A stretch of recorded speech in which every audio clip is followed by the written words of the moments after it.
bagay sa event.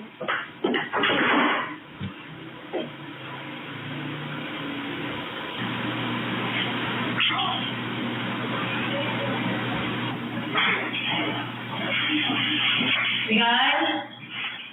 Miguel?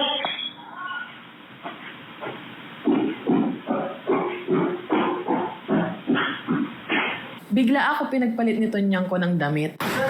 Tingnan mo. Mas maayos, di ba? Mas maayos. It's more ano. Dandada. Nung nakasakay na kami ng sasakyan, nag-open ako kay ate.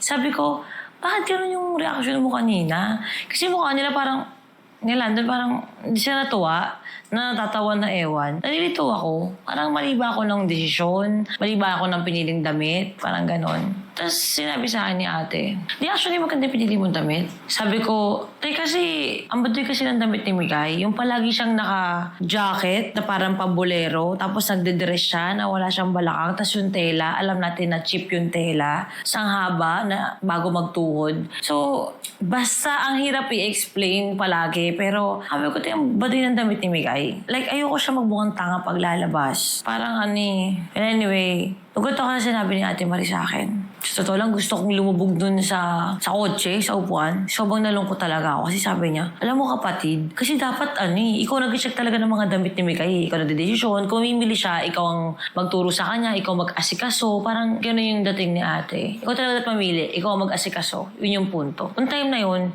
gusto kong sumigaw. Gusto kong umiyak. Gusto kong magwala. Kasi sobrang nasaktan ako. Nasasaktan talaga ako kasi talaga ba, parang after all, ako pa din.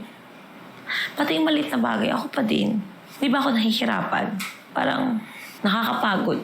Pagod ako. Ilang beses ko na tinuro, ilang beses ko nang sinabi, ang hirap talagang tumulong kapag yung tao mismo ay tulungan yung sarili nila. Ang hirap tumulong ng ungrateful na tao kasi sasagarin ka nila. Hanggang sa pinakahuling katiting ng energy mo, kapapanganak ko pa lang. Ako pa rin mag-iisip ng dadamitin. Ako pa rin yung mag-sacrifice ng damit ko, bibigay ko na lang. Papagod talaga ako. Pero syempre hindi ako pwede mag-react kasi buntis si ate. Kaya yun, wala lang na lang ako. Na-stress talaga ako. Sobra.